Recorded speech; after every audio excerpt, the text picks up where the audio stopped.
Welcome to నిజం news. Keesara circle ఆఫీసులో అధికారుల నిర్లక్ష్యం, స్తంభించిన ప్రజా పనులు. దీనికి సంబంధించిన మరిన్ని వివరాలు తెలుసుకుందాం.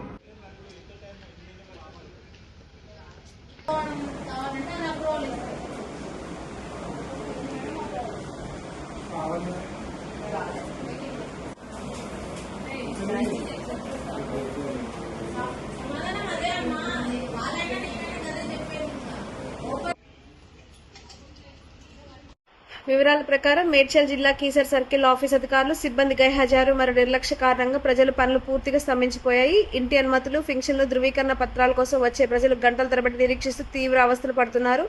ఒకవైపు ప్రజల సమస్యలు పట్టించుకునే అధికారులు, మరోవైపు నియమ నిబంధనలకు విరుద్ధంగా సాగుతున్న అక్రమ షెడ్ల నిర్మాణాలపై ఎటువంటి చర్యలు తీసుకోలేదని ఆరోపణలు వస్తున్నాయి. ఇప్పటికైనా ఉన్నతాధికారులు స్పందించి విధులకు గైహాజరవుతున్న అధికారులు చర్యలు తీసుకొని తమ సమస్యలు వెంటనే పరిష్కరించాలంటూ స్థానికులు డిమాండ్ చేస్తున్నారు. ఇలాంటి ఇంట్రెస్టింగ్ అప్డేట్స్ కోసం చూస్తూనే ఉండండి నిజాం న్యూస్.